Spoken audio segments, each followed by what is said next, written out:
आज प्यारे बाबू के 7 फरवरी के महावाक्य सुनेंगे। मीठे बच्चे, तुम्हें चलते फिरते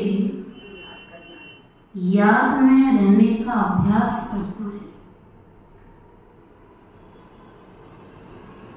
तुम्हें चलते फिरते याद में रहने का अभ्यास करना है। ज्ञान और योग, यही 2 मुख्य चीजें हैं। ज्ञान और योग, यही मुख्य 2 चीजें हैं। योग माना याद। आज की मुरली का प्रश्न है, अक्लमंद अर्थात होशियार बच्चे कौन से बोल मुख से नहीं बोलेंगे। अक्लमंद अर्थात होशियार बच्चे कौन से बोल मुख से नहीं बोलेंगे।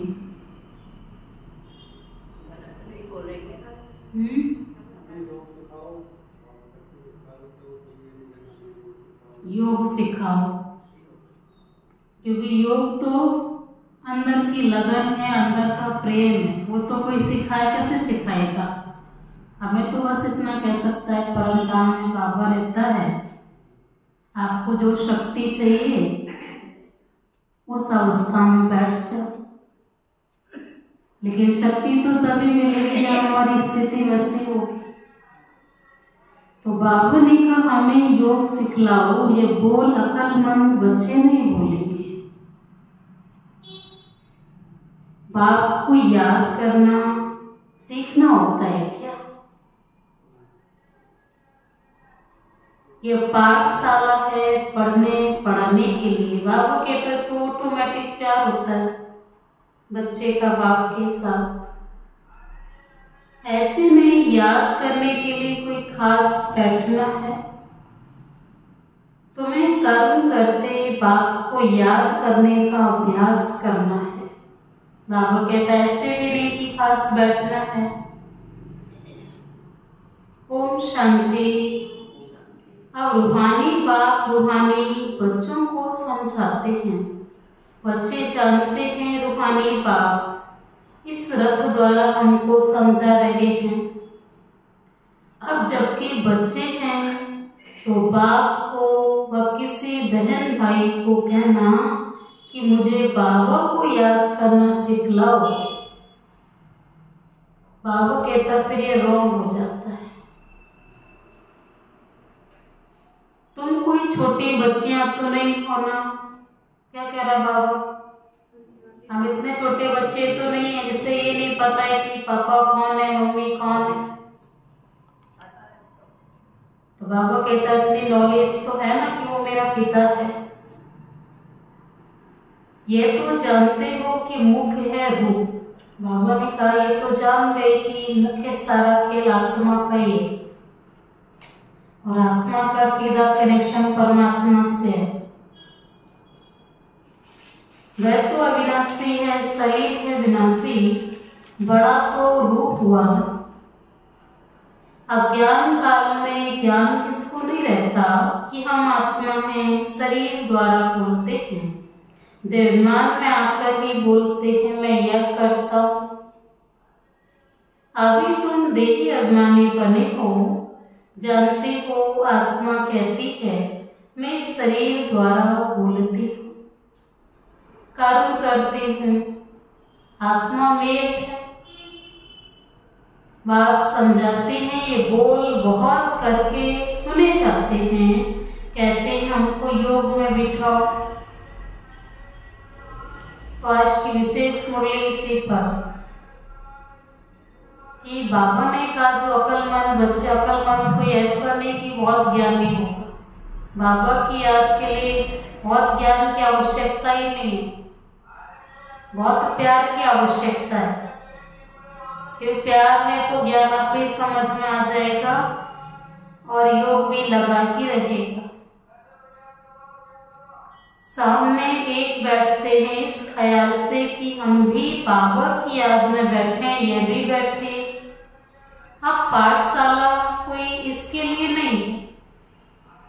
पाठशाला तो पढ़ाई के लिए, बाकी ऐसे नहीं यहाँ बैठकर सिर्फ तुम्हें याद करना है। याद तो बाबा ने कहा हर कर्म में करना, चलते फिरते उठते बैठते।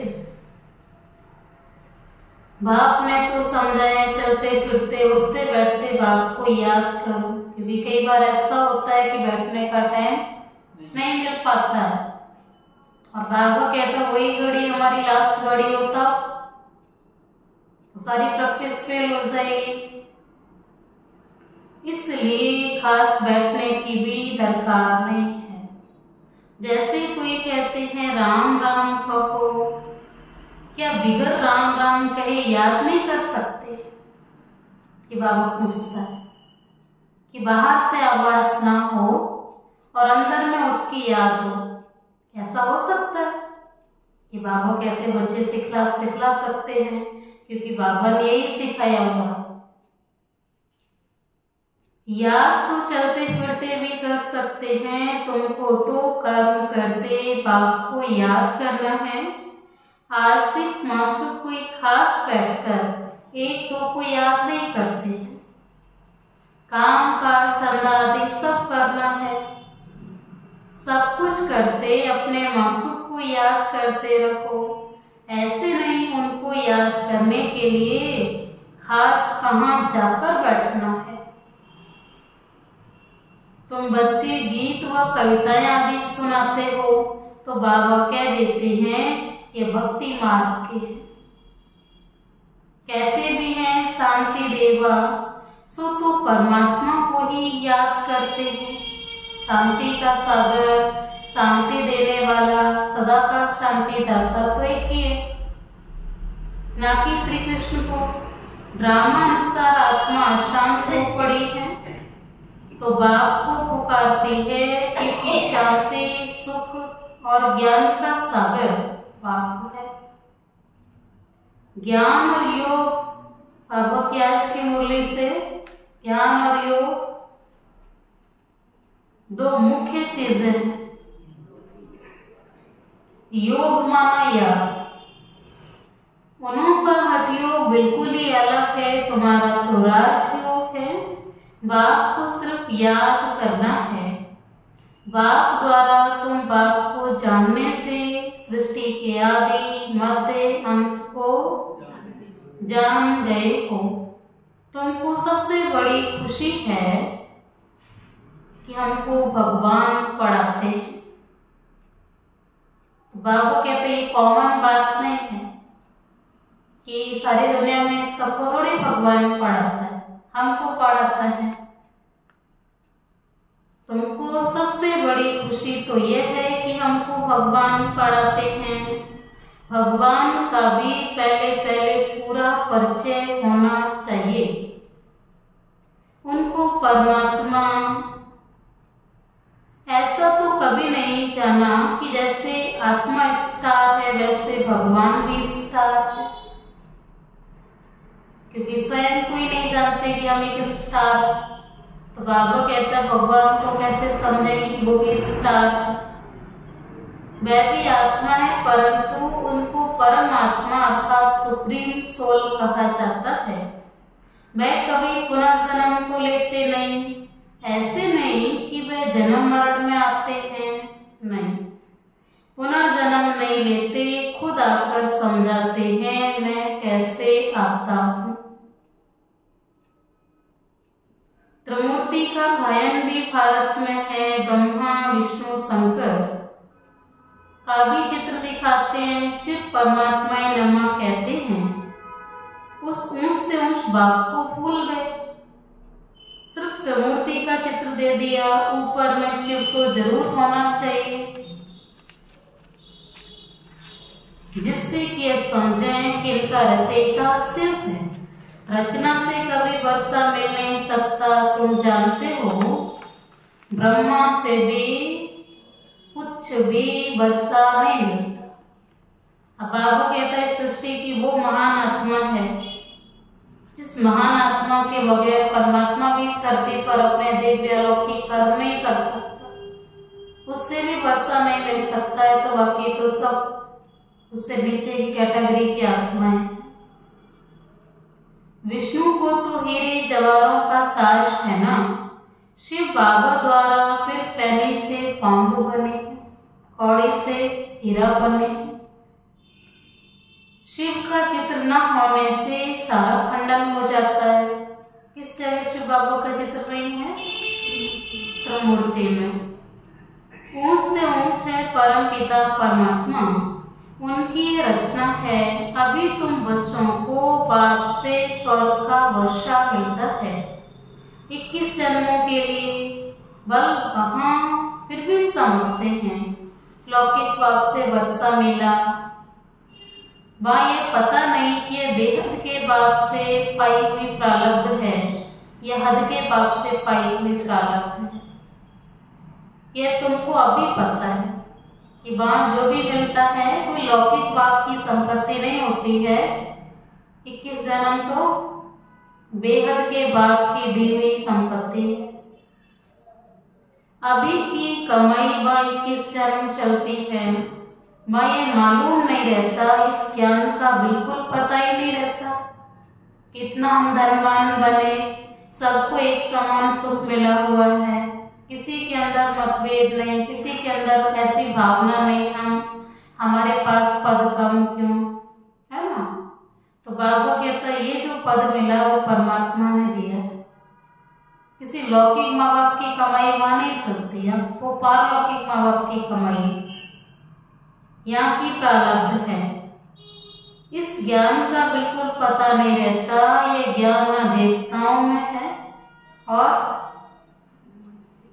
न शूद्रों में रहता है।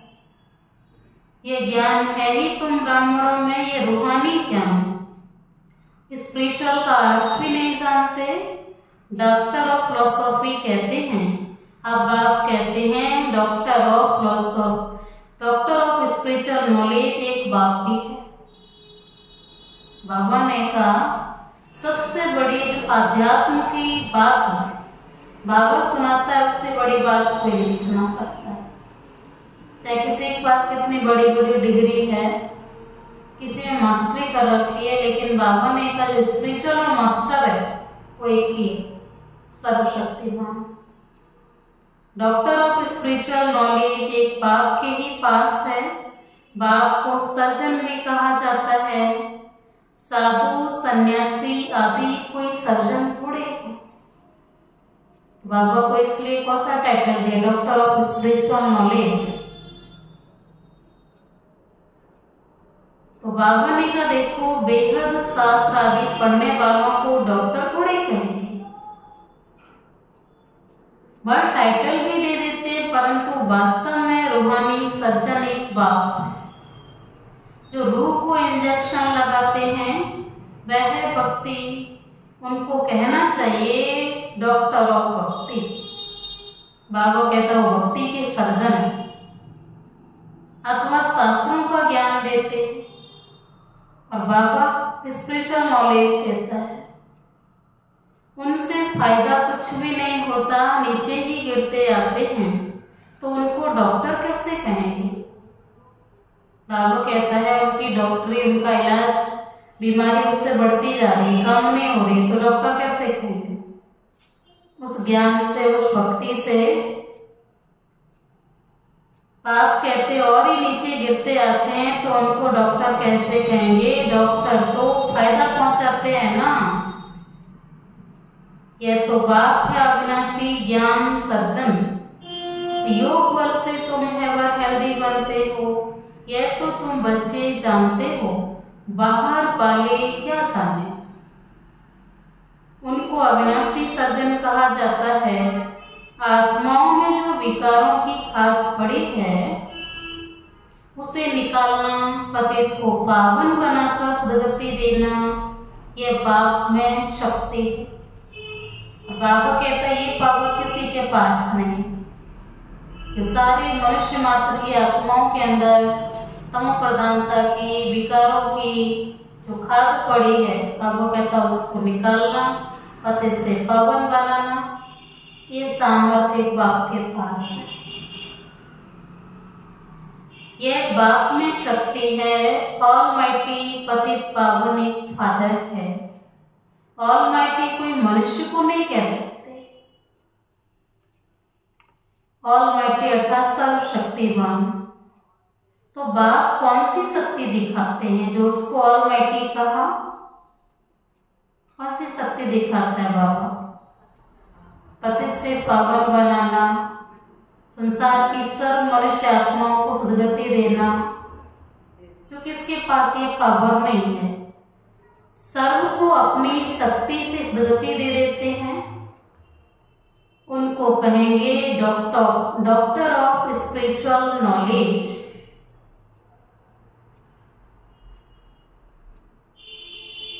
डॉक्टर ऑफ फिलोसॉफी है तो ढेर के ढेर मनुष्य हैं, स्पिरिचुअल डॉक्टर एक है। तो आज बाबा अविनाशी सर्जन बन के आया है और अध्यात्म की तरीके से इलाज कर रहा आत्माओं का। तो वो कहता है डॉक्टर तो मैं ही हूँ। तो अब आप कहते हैं अपने को आत्मा समझ, उस बात को याद करो और पवित्र बनो। मैं आया ही हूँ पवित्र दुनिया स्थापन करने। फिर तुम पतित क्यों बनते हो? क्या प्रश्न पूछ रहे हैं बाबा? फिर तुम पतित क्यों बनते हो? पावन बनो, पतित मत बनो। अभी आत्माओं को बाप का डायरेक्शन है, ग्रस्त व्यवहार में रहते कमल फूल समान पवित्र बनो। बाल ब्रह्मचारी बनो तो फिर पवित्र दुनिया के मालिक बन जाएंगे। इतने जन्म जो पाप किए हैं, अब मुझे याद करने से पाप भस्म हो जाएंगे। मूल वतन में पवित्र आत्माएं ही रहती हैं, पतित कोई भी जा नहीं सकते। बुद्धि में यह तो याद रखना ही है, बाबा हमको पढ़ाते हैं। बाबा कहते हैं खुशी की पॉइंट है, नशे की पॉइंट। बाबा हमको पढ़ाते, स्टूडेंट ऐसे कहेंगे क्या कि हमको टीचर की याद सिखलाओ। टीचर को कैसे याद करते हैं? ऑटोमेटिक टीचर याद रहता है, उसकी पढ़ाई याद है तो टीचर याद है। याद सिखलाने की क्या दरकार है? बाबा ने कहा देखो यहाँ संदली पर कोई ना बैठे तो भी हर्जा नहीं है। अपने बाप को याद करना है। इसमें बाबा कहता दूसरे का तो कोई एनरोल है ही नहीं। जब तक दूसरे का एनरोल है तब तक उस तक आप पहुंच भी नहीं सकते हैं। जब तक दूसरे से आप, बाबा ने कभी कहा है कि ब्रह्मा बाबा को याद करते रहो, उससे बाबा तक याद पहुंच जाएगी और वर्षा मिल जाए। तो बाकी तो सारी आत्माएं नीचे ही है। बाबा ने कहा नीचे वालों से जब तक डिस्कनेक्ट नहीं होंगे तब तक ऊपर वाले से कनेक्ट नहीं हो सकते। तो बाबा ने कहा कोई जरूरत नहीं कोई हमें बैठ के योग सिखाए। उसके लिए बाबा ने कहा छोटे बच्चे तो नहीं हो, छोटी बच्चियां तो नहीं हो। अपने बाप को याद करना है। तुम सारा दिन धंधे धोरी आदि में रहते हो तो भूल जाते हो, इसलिए यहाँ बिठाया जाता है कि 10-15 मिनट भी याद करे। बाबा कहते हैं धंधे धोरी में बाबा की याद रहती है तो आवश्यकता ही नहीं है कोई अलग से हमें बिठाए।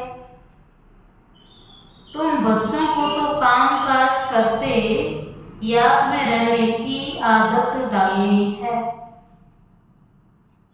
जब तक शरीर है तब तक बाबा को याद करना है, जब तक शरीर है तब तक लौकिक कार्य धंधे भी करने। आधा कल्प बाद ना सुख मिलता है। आप कहते हैं बच्चे मुझे याद करो, तो तुम्हारी आत्मा की खाद निकल जाएगी और तुम विश्व के मालिक बन जाएंगे। तो क्यों नहीं याद करना चाहिए? स्त्री का जब हथियाला बांधते हैं तो उनको कहते हैं पति तुम्हारा गुरु ईश्वर सब कुछ है, परंतु वह तो फिर भी मित्र संबंधी गुरु आदि बहुतों को याद करते हैं। उसको तो एक से सारे संबंध जोड़ दिए, लेकिन बाबा कहता बुद्धि सबके पास जाते हैं, सभी को याद करते हैं। वह तो देहधारी की याद हो गई। बाप कहते बच्चे ये तो पतियों का प्रतीक है, ये तो सचमुच पति भी है, पिता भी है, गुरु भी है, तो ईश्वर भी है। उनको याद करना है। कोई कहते हमको निष्ठा में बिठाओ, परंतु इससे क्या होगा?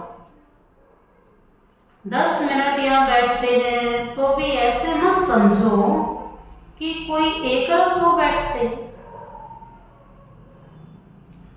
भक्ति मार्ग में किसकी पूजा करने बैठते तो बुद्धि बहुत भटकती रहती है। तो बाबा कहता आवश्यक नहीं है कि कोई 10 मिनट यहाँ बैठा है तो 10 मिनट बाबा की याद में ही सेट है उसकी बुद्धि। नौदा भक्ति करने वालों को यही ताक लगी रहती है कि हमको सचत्कार हो, जबकि बाबा ने हमें मना किया और इसका भी आस में रखनी है, क्योंकि हमने उतना ही लक्ष्य बनाया सचत्कार हो जाए बस।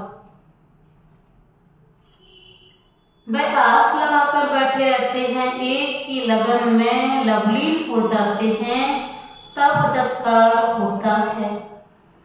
उनको कहा जाता है नौदा भक्त।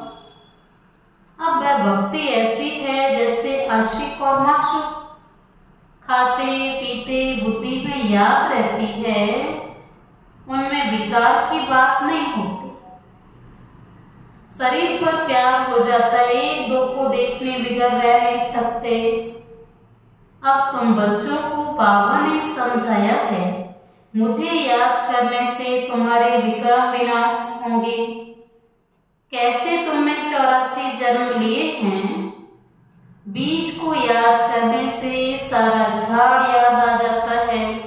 ये वैरायटी धर्मों का झाड़ है। यह सिर्फ तुम्हारी बुद्धि में ही है कि भारत गोल्डन एज था, अभी आयरन एज है। ये अंग्रेजी अक्षर अच्छे हैं,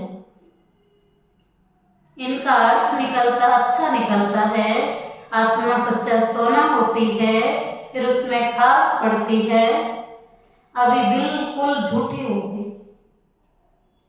तो बाप कहते बच्चे इसको आयरन एज कहेंगे।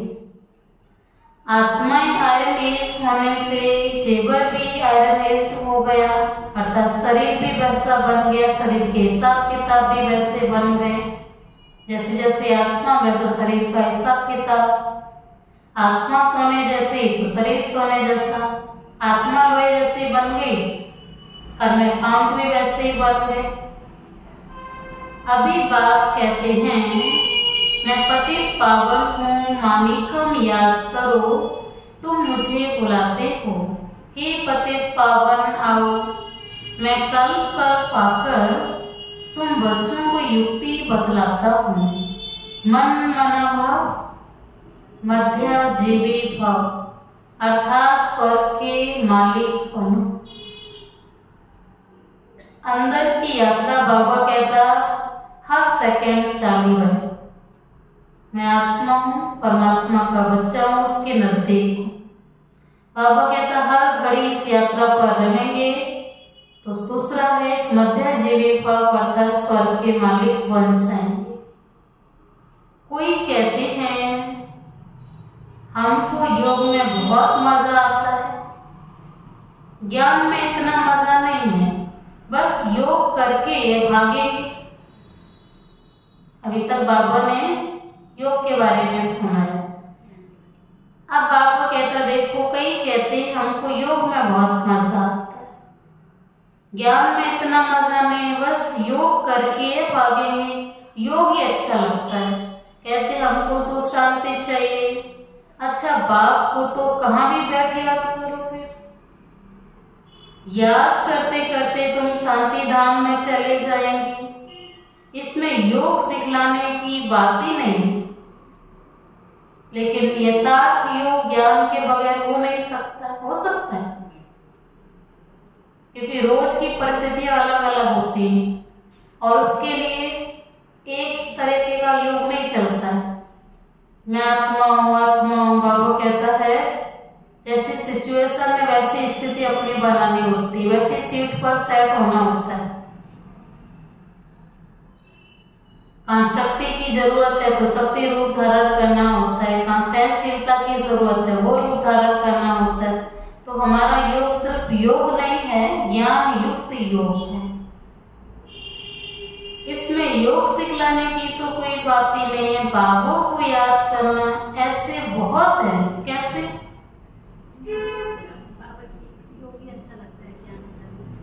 ऐसे बहुत सेंटर्स पर जाकर आधा पौना घंटा बैठते हैं, कहते हैं हमको निष्ठा कराओ, या तो कहेंगे बाबा ने प्रोग्राम दिया है निष्ठा का।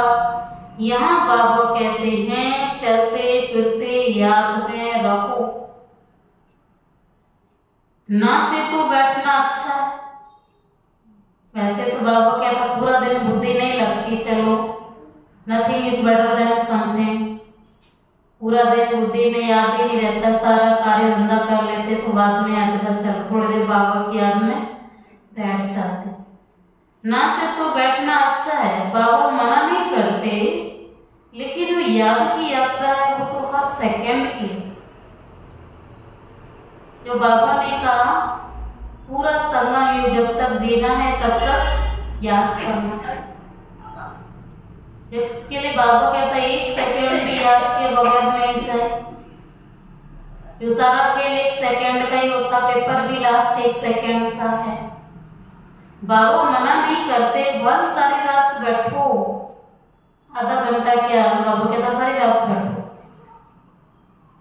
परंतु ऐसी आदत थोड़ी डालनी है कि बैठ के ही बाबा की बुद्धि में याद बैठे, कि बस रात को ही याद करना। ये आदत डालनी है कि काम काज करते याद करना है।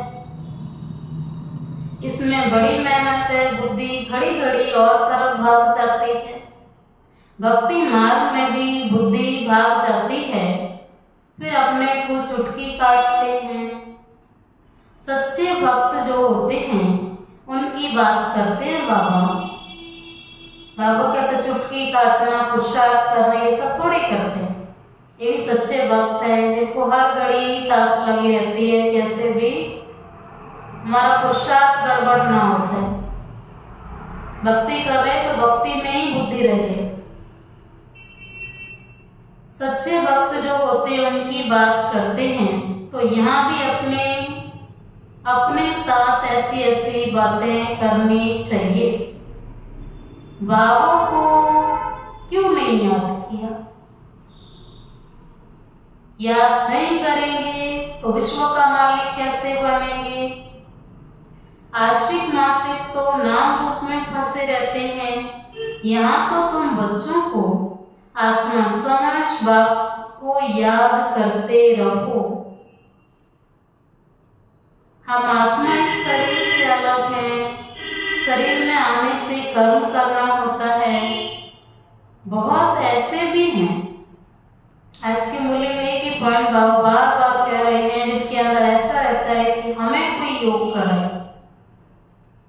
बाबा ने कहा हुआ है कि आपका उनका पुरुषार्थ वही काम करेगा, दूसरा कराए वो नहीं काम करेगा। और बाबा ने तो सीधा सा फॉर्मूला कहा कि आप मेरे बच्चे हो, आत्मा परमात्मा की संतान है। और अपने भाई बहनों से कहे कि बाबा को कैसे याद करना है, बाबा कहता है ये तो कोई बात होती नहीं। ऐसे भी बहुत हैं, बहुत ऐसे भी हैं जो कहते हैं हम दीदार करें। पहले भक्ति की पॉइंट सुनाई, वहां बस इतना ही रहता है, आधा भक्ति करते हैं, सचत्कार हो जाए, बस फिनिश। लेकिन बाबा कहता मेरे बच्चों में भी कई ऐसे हैं जिनको इतना ही है, बस एक बार दीदार हो जाए। अब दीदार क्या करेंगे? पूछ रहा बाबा। वह तो बिंदी है ना। अच्छा, कोई कहते हैं श्री कृष्ण का दीदार करें। श्री कृष्ण का तो चित्र भी है ना, तो जड़ है, सो फिर चैतन्य में देखेंगे, इससे फायदा क्या हुआ? अब बाबा कहता चित्र देख लो या चैतन्य देख लो, लेकिन आप चैतन्य में श्री कृष्ण जैसे तभी बनेंगे जब आप पुरुषार्थ करेंगे। देखने से तो कुछ नहीं होता ना, सजगकार से थोड़ी कोई फायदा होगा। तुम बाप को याद करो तो आत्मा पवित्र हो। नारायण का सजगकार होने से नारायण थोड़ी बन जाएंगे। बाबा ने इतनी बड़ी बात कही, कृष्ण का दीदार हो गया, सजगकार हो गया, तो ऐसा नहीं कि वही बन जाएंगे। हम बनेंगे वही जिसका हमने घड़ी घड़ी मन के आगे, चित्त के आगे दर्शन किया है, हम वही बनेंगे। चाहे अब मन के आगे हमने अपने आप को क्या देखा है, वो आत्मा ने खुद ने अपना अपना पिक्चर सेट कर रखा है कि हम क्या बने। तुम जानते हो हमारी यह ऑब्जेक्ट है कि लक्ष्मी नारायण बनने की, परंतु पढ़ने बगैर थोड़ी बनेगी। पढ़कर होशियार बनो, प्रजा भी बनाओ, तब लक्ष्मी नारायण बनेंगे। मेहनत है, पास विद ऑनर होना चाहिए तो धर्मराज की सजा न मिले। ये मुरब्बी बच्चा भी साथ है, यह भी कहते हैं तुम तीखे जा सकते हो। ब्रह्मा बाबा भी कह रहा तुम तीखे जा सकते हो। बाबा के ऊपर तो कितना बोझा है, सारा दिन कितने ख्यालात करने पड़ते हैं, हम इतना याद नहीं कर सकते। भोजन पर थोड़ी याद रहती है, फिर भूल जाते हैं। समझता हूँ बाबा और हम दोनों सैर करते हैं, सैर करते करते बाबा को भूल जाता हूँ। खिसकनी वस्तु है ना, बाबा कह रहा है सिर्फ बाबा इतना साधारण नहीं है, सेकंड में खिसक जाता है, घड़ी घड़ी याद खिसक जाती है। इसमें बहुत मेहनत है। याद से ही आत्मा पवित्र होनी है। बहुतों को पढ़ाएंगे तो उच्च पद पाएंगे। जो अच्छा समझते हैं वे अच्छा पद पाएंगे। जो बाबा ने कहा है पांचवें ऑनर होना चाहिए, प्रजा बनानी है तो लक्ष्मी नारायण बने। असली में कितनी प्रजा बनती है, तुम एक एक लाखों की सेवा करेंगे और फिर अपनी भी अवस्था ऐसी चाहिए, कर्मातीत अवस्था हो जाएगी, फिर शरीर नहीं रहेगा। आगे चल तुम समझेंगे लड़ाई जोर हो जाएगी, फिर ढेर तुम्हारे पास आते रहेंगे, महिमा बढ़ती जाएगी, अंत में सन्यासी भी आएंगे। बाप को याद करने लग पड़ेंगे, उनका पार्ट ये मुक्ति धाम जाने का। नॉलेज तो लेंगे नहीं, तुम्हारा मैसेज सभी आत्माओं तक पहुंचना है। अखबारों द्वारा बहुत सुनेंगे, कितने गांव हैं, सबको पैगाम देना है। मैसेंजर पैगंबर तुम ही हो। पति से पावन बनाने वाला और कोई है नहीं सिवाय पाप के। ऐसे नहीं कि धर्म स्थापक इसको पावन बनाते हैं, उनका धर्म तो वृद्धि को पाना है। वह वापस जाने का रास्ता कैसे बताएंगे? बाबा कहता धर्म स्थापक आते इसलिए कि उनके पिछाड़ी उनकी धर्म की आत्माएं आए और उस धर्म की वृद्धि हो। और बाबा आता है सारे संसार की आत्माओं को वापस ले जाने के लिए।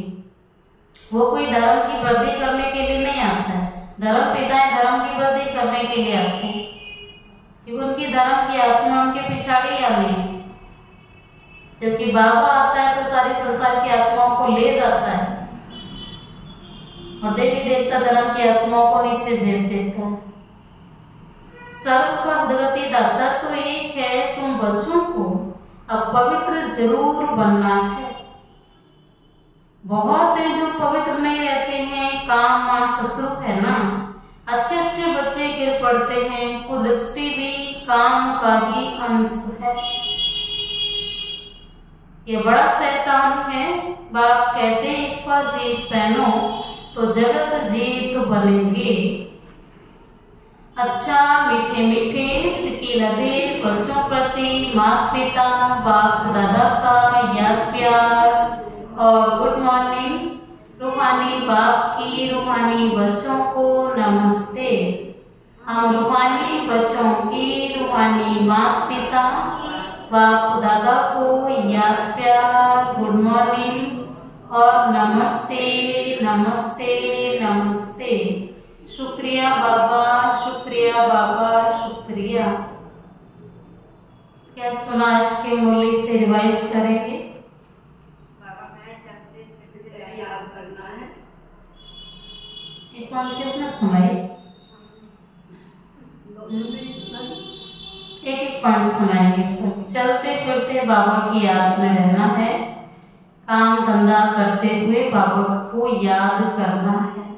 ऐसे नहीं कि जब बैठे तब ही बाबा की याद आए। हाँ जी। मुख्य दो चीजें हैं, ज्ञान और योग। योग माना याद। हाँ जी। बाबा ने कहा ये भी कि बहुत सारे बच्चे बाबा के बोलते हैं हमें योग सिखाओ। बाबा ने कहा किताब ऐसे पता चल गया कि हमारा पता है चलते याद नहीं जाती। जी। बाबा ने कहा बच्चे कहते हैं मुस्लिम निशान बिठाओ। बाबा ने प्रोग्राम बनाया। पहले निशान बिठाते थे, अभी बाबा बच्चे कहते हैं कि हमें योग कराओ, थोड़ा मन शांत हो जाए। बैठ के ही योग लगता है। बाबा कहता बच्चे ऐसे कहें तो समझ में नहीं आता, ये तो मेरे बच्चे हैं। और भाई बहनों को कहें बाप को कैसे याद करना है, ये तो समझ की बात है। हाँ जी। बाबा ने कहा ये ज्ञान देवताओं और शूद्रों में नहीं है। ये ज्ञान न देवताओं को है न शूद्रों को है। सृष्टि के आदि मध्य अंत का ज्ञान जो बाबा हमें अभी दे रहे हैं। बाबा ने युक्ति दी है मन मना भाव मध्य जीवी भाव। बाबा ने कहा मध्य जीवी भाव अर्थात स्वर्ग के मालिक बनो, निरंतर याद करते रहो। हाँ जी सुशील भाई,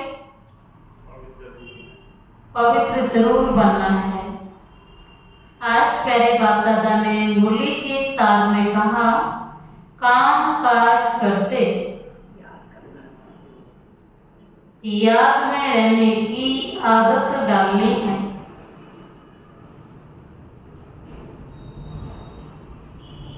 बाप के साथ जाने व पावन नई दुनिया का मालिक बनने, बाप के साथ जाने व पावन नई दुनिया का मालिक बनने के लिए पवित्र जरूर बनना है। कि बाबा भी पवित्रता का सागर है और उसका घर भी पवित्र है और दुनिया भी पवित्र है जहाँ बाबा हमें भेजने वाला है। बाप के साथ जाने व पावन दुनिया का मालिक बनने के लिए पवित्र जरूर बनना है। दूसरी बात, उच्च पद पाने के लिए बहुतों की सेवा करनी है। बहुतों को पढ़ाना है।